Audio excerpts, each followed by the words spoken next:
how Dave Sauers built luxury from the least glamorous industry on earth. What do restrooms, tailgate TVs, and bush campers have in common? One visionary who saw what others ignored. In this episode, I sit down with Dave Sauers, founder of Royal Restrooms and serial entrepreneur, to unpack how he's built thriving businesses in the most unexpected industries. We talk product market fit, mindset of a modern founder, and why your next big idea might be hiding in plain sight.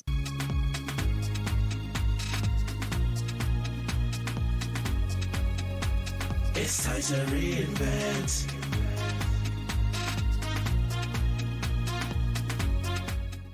Welcome to the Lessons of Entrepreneurship, the journey of reinvention. And as always, I have a very interesting guest for you today. I read Dave's story and I said, Dave, we need to talk. Dave, please let me know who you are and what's your mission. Sure. My name's David Sauers. I'm from Savannah, Georgia. I am probably more of a entrepreneur, kind of jack of all trades. I like creating stuff. And my main business was Royal Restrooms. I'm the co-founder of that, which we've been in business for 22 years, providing executive luxury restroom trailers for events and weddings and stuff like that. And then I've got several other businesses that kind of feed into the events business. And then I also own a recreation camper company called Kruger Bush Campers. This is going to be interesting. Dave, it seems you have a knack for identifying opportunity that we all walk over. I can imagine everyone complaining about a restroom situation everywhere they go, but no one actually doing anything about it. How do you filter through identifying business opportunities in these overlooked markets? It's exactly what you said. When we started Royal Restrooms, it was a market that is something that you don't necessarily want to have to deal with. You don't want to think about it anymore. It's still very private. And so when you go out to an event or when you even leave the comforts of your home, going to the restroom is always a little bit, people are on edge. It's kind of, ooh, what's it going to be like? And it's just one of those things that people want to put it out of their mind. They don't go past that step. It wasn't that the technology and the resources were not there. It's just that nobody thought to change the norm because they didn't really want to deal with it. And all we did was provide real functioning restrooms on trailers. And it was a big disruptor within the events organization. And now pretty much worldwide, everybody wants a nice functioning restroom facility. That's so true. People often talk about find your customer's pain point. Talk about pain that no one wants to look at. I love your approach to business. It's a perspective that people don't hear about because everyone is looking for these shiny influencer businesses and talk about practical solution to a pain that someone really has. Now, what led you to creating a premium brand? Because I can understand that maybe you'd have wanted to solve that pain, but what made you say, okay, we're going to go luxury? The story behind that. Absolutely. Going back to your previous question, and this kind of leads into it. There are problems every day that people see. They just have to look beyond what the problem is and try to find a solution. And that is inherent in every day-to-day business. You see it all the time.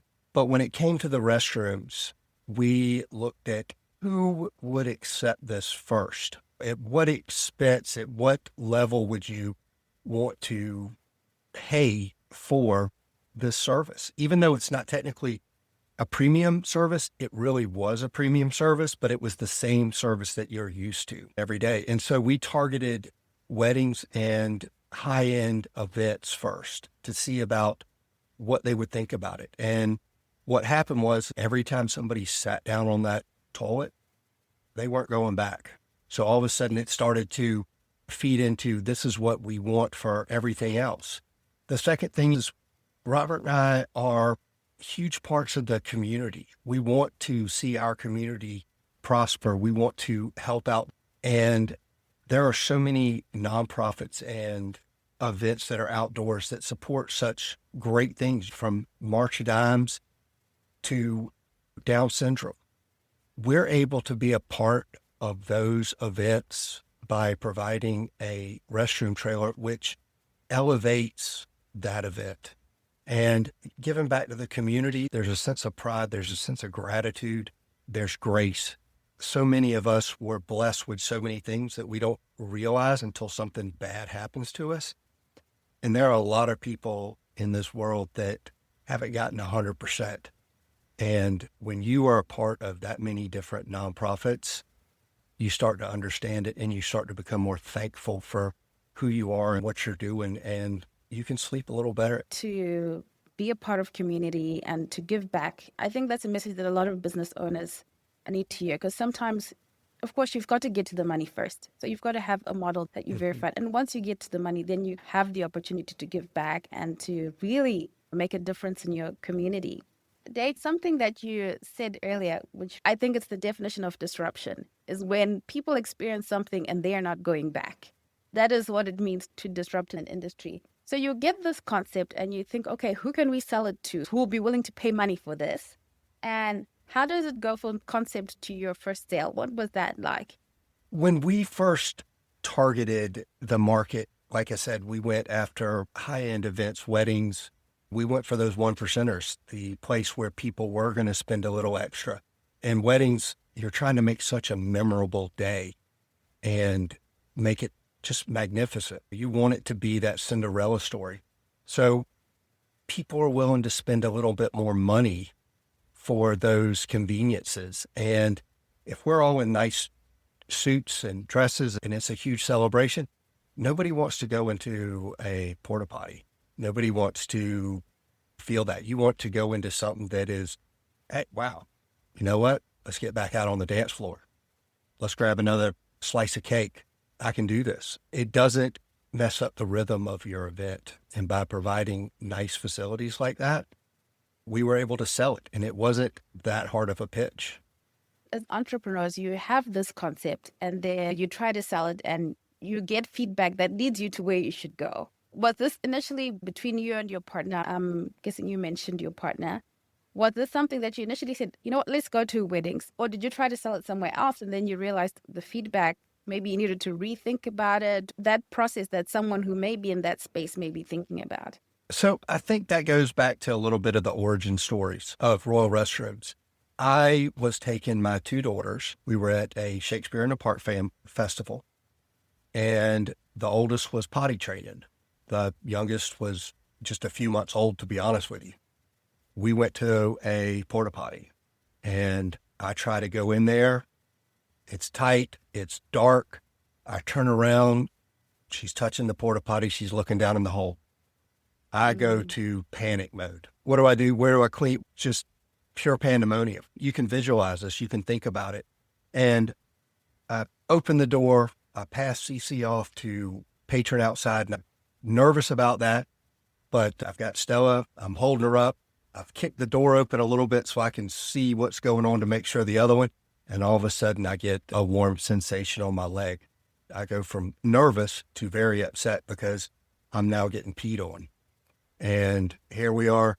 There's tents, there's chandeliers, there's lights in the trees, there's all this huge festival. Why are we just relegated to a bucket? And I left the festival immediately. I was upset. And I spent about a year sitting on it. I talked about it with my wife. She was okay, but it was still out of the norm. And it wasn't really until I met my business partner, Robert Glisson. We were out on his back porch and we were talking about it. And he's, let's do it. This is a great idea. Who doesn't want a nice restroom experience? It really changes everything in what you do. And from there, we launched it. We were nervous. We were without a playbook, I would say, but we had faith that other people felt like us, that there needed to be a change. And so we went with it. It takes a lot of guts, but if you have passion and you have a purposeful meaning, you can market it. I know that a lot of people will hear that story and will be able to see themselves in that, Dave. Thank you for sharing that. Now I think you've made a switch to franchise, if that's correct, Dave. Yes. Yes. Now, why did you decide, or how did you decide that franchising would be the right model for your business at this point? Because I know a lot of entrepreneurs who may be thinking through this and I'd love to hear your thought process through this as well. Absolutely. So franchising was more or less forced upon us. If you're an entrepreneur, you seriously need to listen to the pros on this, because franchising is entirely separate from the model that you're actually trying to sell. It's a different business. It's a different animal. And so many people try to run it as the same. And we made that mistake. It's a hard one to swallow, but we knew it was a marketable business when other people from around the country said, we need this in our city. We want to do this. People in Las Vegas, in New York, they were ordering our restroom trailers out of Savannah, Georgia. The delivery was 5 times what we were renting it for. So the market, people saw the need.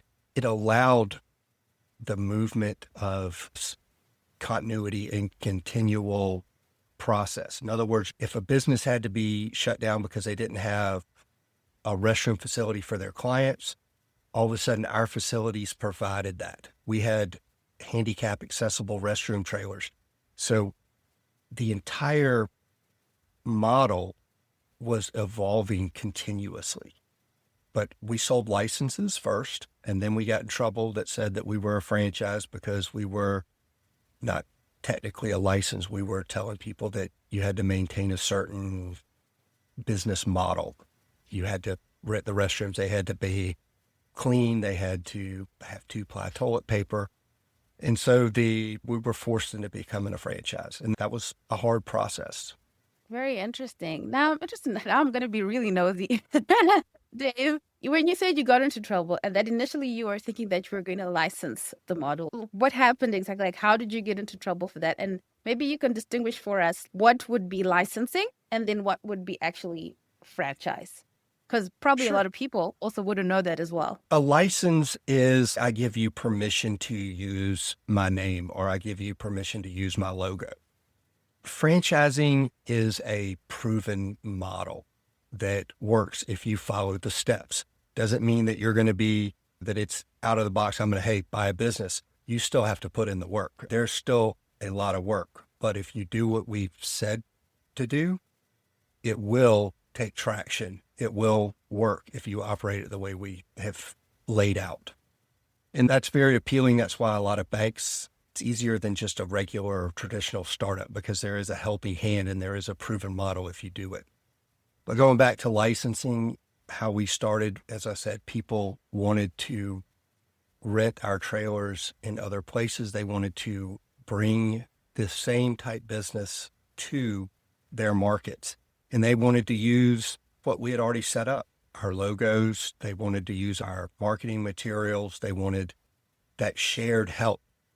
And in that process, we charged a monthly royalty fee or licensing fee. And that's how we got in trouble. We started marketing the business as an opportunity. And when you start doing that, there are, of course, a lot of scams and regulations across the United States. And it's just a regulated business. And we had to prove that we were a worthy business opportunity. Wow. Yeah. It sounds like a really big obstacle opportunity, would you say? Looking back now that things had to be switched the way they were, would you say it was more of an opportunity, or you, let me not lead you, let me hear what you have to say. Sure. When we got stopped, we had tremendous momentum. We were booming. We had people everywhere wanting to open up offices. And all of a sudden, when we get hit by the Attorney General out of Maryland that said, cease and desist, halt, we were not allowed to answer any emails. We were not allowed to discuss anything. We couldn't even respond to anybody that inquired about opening a business. So it really killed our forward momentum in progress. And when we did become a franchise, we had spent a lot of money trying to prepare and trying to do this organically, when we should have probably gone to a franchise development company that does this, that specializes in this. But we tried to do it organically. One, we're stubborn. we had all of that momentum before. We felt like we could pick it back up. Problem was is that we never actually picked it back up. There were a lot of people that copycatted, that opened their own small business, and it made it difficult for us to gain traction again. Over the years, though, we've continued to build and reinvest in our company, which has allowed us to stay ahead of the competition and really for us to continue to be the premier leaders in the industry. So many people look to see what we're doing. What are we changing with our website? What are we doing with our marketing? How can they incorporate it into theirs? And that's flattering.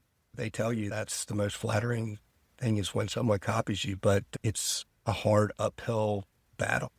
Yeah, thanks for sharing that, Dave. I think a lot of entrepreneurs, when they do face challenges and setbacks, can know that because you are the premier leader, such things will happen. And just to wonder, like, how personally you deal with those setbacks. Because when I thought about your business, I thought about the time of COVID where there were no outdoor events. And then now with the franchise thing, like, how do you get back up after so many setbacks? Soon we'll go into your new business, which I'm interested in talking about as well. From a personal standpoint, you always have to stay as positive as you can, or else you can crawl down a rabbit hole really quickly. COVID was trying for everyone. Everything shut down, events were shut down. But the positive side that came from all of that is it benefited our business because of the attention to more sanitary conditions, the need for our product.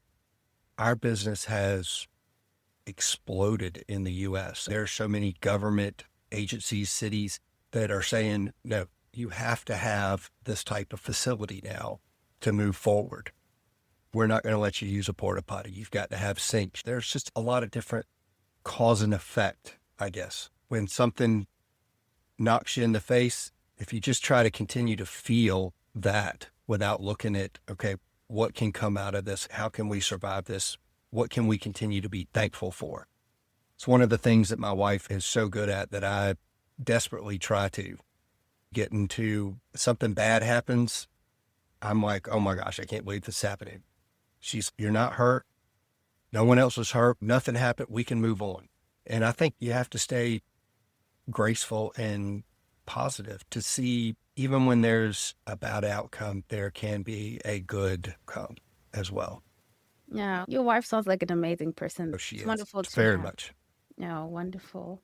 Dave, you've now moved on to having Kruger Busch campers. It seems like you have a knack for the outdoors, or you love the outdoors. Am I right in thinking that? I do. I like doing things outside. I don't like being confined, and being outdoors in events, you get to see how creative people can be and inventive. I've seen some incredible events that you would never dream of, and yet I've seen some of them. And so outdoor spaces is what I enjoy most. And Kruger Busch Campers is one of those things. I like to be where others maybe haven't been. I like to see things that are in pictures, and I like to experience them firsthand. And by starting Kruger Busch Campers, I'm able to achieve that because it's a more off-grid marine style RV camper. So you don't just go to a traditional campground, you camp wherever you can. And camping to me, I'm able to bond and connect with my children, my family. They're not occupied by their phones. We all of a sudden become a team again. If that makes sense. That's wonderful. I can see that. Even for people who are not so into camping, nature has a restoring, a healing, a bringing people together effect. I can see why that would be a very successful venture. I wanted to ask you, from a point of leadership, you've been in a lot of businesses, you've started a lot of businesses. What have sort of been your biggest lessons or things you had to really work on as a leader and that you think have been transformative for you? I'm probably more of an entrepreneur than a true leader, but I think it's recognition that you didn't do this by yourself. There are others that helped you along the way, and it's that appreciation that you need for how you got to where you are, because you didn't just magically happen like so many people do now. They're looking for that instant fame, or they're looking for that instant lottery ticket in their business. It doesn't work like that. It is a process that is continued failures, but they're not failures, they're lessons. And how do you go to the next level?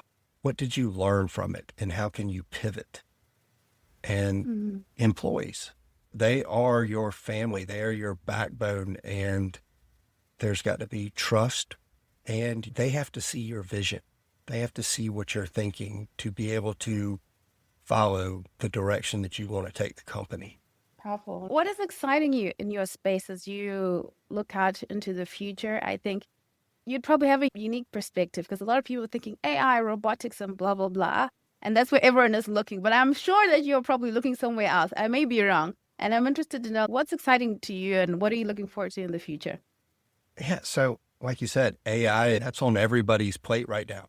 It's still hard to figure out exactly where that's going to play into everybody's world, but it will continue to play into that.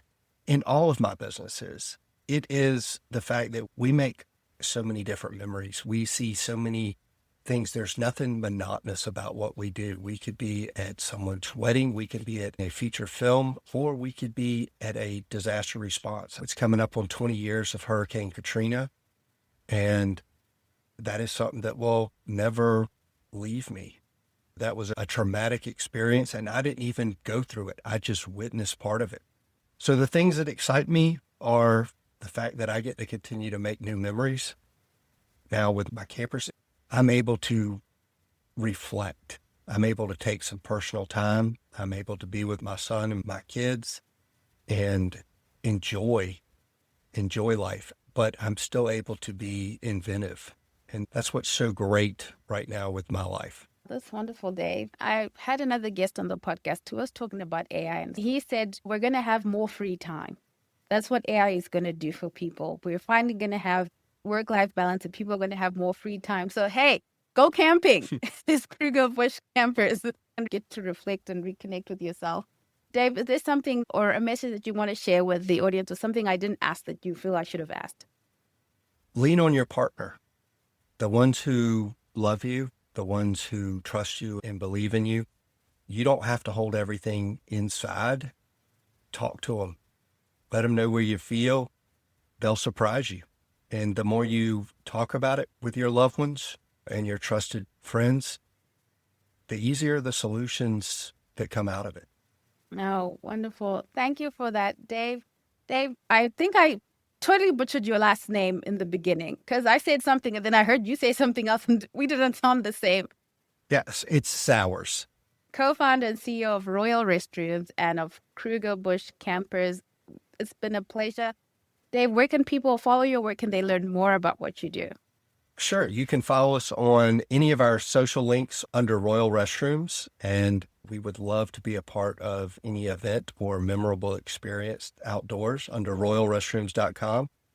You can find me personally on LinkedIn under David Sauers. And if you have a knack for a little adventure, Kruger Bush Campers. Thank you so much, David. It's been a pleasure. My pleasure. Thank you so much.